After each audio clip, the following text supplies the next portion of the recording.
আসসালামু আলাইকুম। আশা করি সবাই ভালো আছেন। কাছে এবং দূরে দেশে দেশের বাহিরে যে যেখান থেকে আমার আজকের ভিডিওটি দেখছেন সবাইকে অনেক ধন্যবাদ আমার ভিডিওটি দেখার জন্য। আজকের ভিডিওটা শুরু করেছি সকালের নাস্তা থেকে। তো সকালবেলায় যে ছেলেদেরকে নুডলস রান্না করে দিছি, মানে কোনো রকম তেল ছাড়া সিদ্ধ নুডলস আর কি, সাথে একটু টমেটো দিয়েছি। আর এই যে একটা ডিম সিদ্ধ করে সেই ডিমটা কেটে দুই ছেলের নুডলসে দিয়ে দিলাম যাতে করে একটু মজা করে খায়।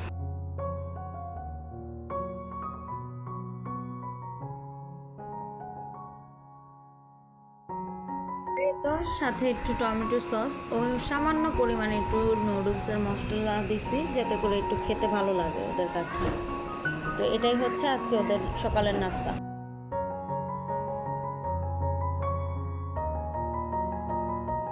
ওরা খাইতেছে তো আমি একটু ভিডিও করলাম আর কি।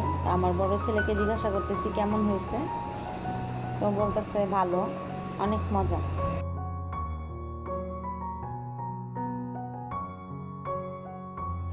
তো ওদেরকে তো দিয়ে আসলাম নাস্তা করার জন্য, এদিকে এখন আমরা নাস্তা করব। তো আমি রুটি বানাইনি, ভাবলাম আজকে একটু ঝাল চাপটি করব। তো এখানে পেঁয়াজ, কাঁচামরিচ আর পরিমাণ মতো লবণ দিলাম ও সামান্য পরিমাণ হলুদ দিলাম। ভাবছিলাম একটু দোকানের মতো চাপটি করে খাবো আর কি।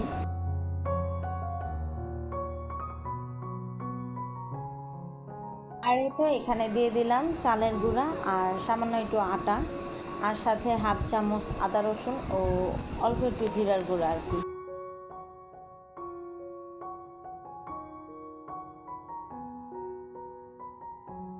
তো অফ ক্যামেরায় আমি চাপটির ব্যাটাটা তৈরি করে নিছি, আর এতে সামান্য একটু নুডলসের মশলাটা দিয়ে দিলাম যাতে করে একটু টেস্টটা ভালো আসে সেজন্য।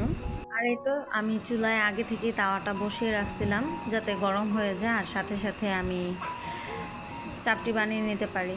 চাপটি হতে হতে সবার কাছে আমি সেই পুরনো কথাগুলো বলে নিই, যেটা আপনাদের কাছে শুনতে বিরক্ত লাগে, হয়তো আমার কাছে কিন্তু বলতে বিরক্ত লাগে। প্রতিদিনের ন্যায় বলছি, আমার ভিডিওটি যদি আপনাদের কাছে ভালো লাগে তাহলে অবশ্যই লাইক দিবেন আর কমেন্ট করে জানাবেন আমার ভিডিওগুলো আপনাদের কাছে কেমন লাগলো। আর হ্যাঁ, নতুন বন্ধু যারা আছেন প্লিজ আমার চ্যানেলটিকে সাবস্ক্রাইব করে আমার পাশে থাকবেন। আর অবশ্যই 24 ঘন্টা অপেক্ষা করবেন যাতে করে আমি আপনাদেরকে ব্যাক করে আসতে পারি। তো এই যে কোনো রকম চাপটিগুলো বানিয়ে নিলাম, মোট 4টা চাপটি হয়েছে আর কি। 2টা আমার শাশুড়িকে দিলাম আর 2টা আমি খাবো।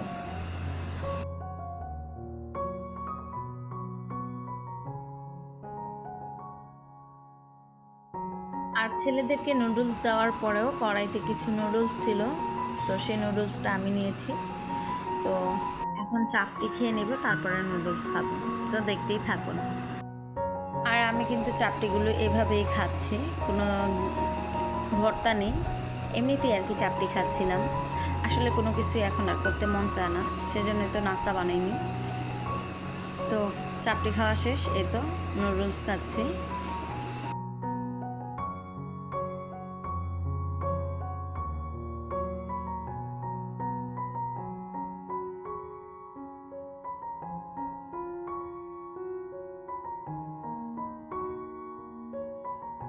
তো খাওয়া দাওয়া শেষ করে এই তো চলে এলাম আবার সেই পুরনো জায়গায়, গন্তব্যস্থলে। তো নাস্তা করে যে প্লেট প্লাস্টিকগুলো জমেছে সেগুলোকে এখন ধুয়ে নেব।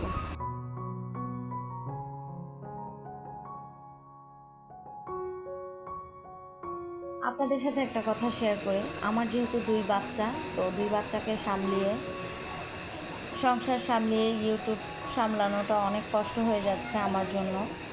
তো আমি যখন ভিডিও করি তারপরে আর কি আপুদের ভিডিও দেখি, আমার আর সময় হয় না ভিডিও এডিট করার। আমি কিন্তু আর কি যেদিন ভিডিও ছাড়বো সেদিনই আমি আর কি ভয়েস দিই ভিডিওতে। আর অনেকেই রাতের বেলা ভয়েস দেন বা নিরিবিলি স্থানে থেকে ভয়েস দেন। তো আমার এখানে কোনো নিরিবিলি স্থান নেই, আমার সবার সাথে বসে তারপরে কিন্তু ভয়েস দিতে হয়। যখন আমার শাশুড়ি না থাকে তখন হয়তো তার রুমে বসে বসে আমি ভয়েস দিই। আর যখন তিনি থাকে তখন আমি আমার রুমে বসেই ভয়েসটা দিই। আর আমার ছেলেরা আমার পাশেই থাকে, আর তার পাশে তো আশেপাশে ফ্ল্যাটের মানুষরা আছেই, আর পাশে রাস্তা, সেজন্য আমার ভিডিওতে অনেক শব্দ হতে পারে, অনেক শব্দ থাকে। আর আমি কিন্তু ফ্যান ছেড়ে তারপরে ভয়েসটা দিই, যাতে করে বাহিরের শব্দটা না আসে। তো আশা করি আপনারা বুঝতে পারছেন। যদি আমার ভিডিওতে কোনো শব্দ থাকে তাহলে অবশ্যই ক্ষমা দৃষ্টিতে দেখবেন। আর এই তো আপনাদের সাথে কথা বলতে বলতে আমার বেসিনের হাঁড়ি পাতিলগুলো ধোয়া হয়ে গেছে। এখন আমি বেসিনটাকে পরিষ্কার করে নেব।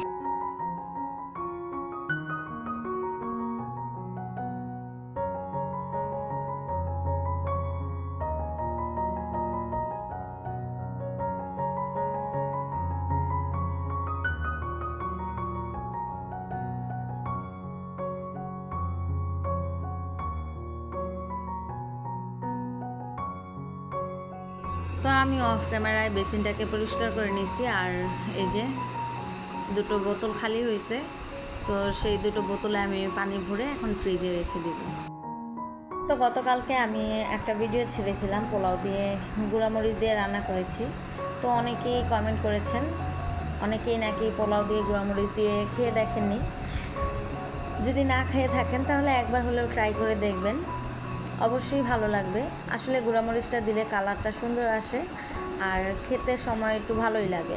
আমি সবসময় পোলাওতে একটু গুঁড়ামরিচ দিই, আমার কাছে এভাবে ভালো লাগে। পোলাও দিয়ে গুঁড়ামরিচ দিয়ে রান্না করলে পোলাওটা কিন্তু এমনি এমনিও খাওয়া যায়, খুব মজা লাগে তখন খেতে। তো চাইলে আপনারা ট্রাই করে দেখতে পারেন, যদি আমার পোলাও রান্নাটা আপনাদের কাছে ভালো লেগে থাকে। আর আমি যখন আর কি পানি ভরতেছিলাম বোতলে, তখন নিচে মধু আইসক্রিমওয়ালা আসছে। আমাদের এখানে অনেক কিছুই আসে নিচে।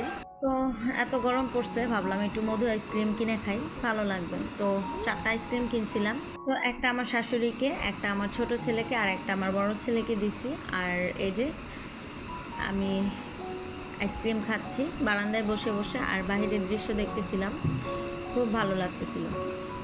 তো আজকের মতো আমার ভিডিওটা এই পর্যন্ত। সবাই ভালো থাকবেন, সুস্থ থাকবেন। আর হ্যাঁ, যারা এই পর্যন্ত আমার ভিডিওর সঙ্গে ছিলেন সবাইকে অসংখ্য ধন্যবাদ। যারা এখনও একটি লাইক দেননি প্লিজ লাইক দিয়ে দিবেন। আল্লাহ হাফেজ।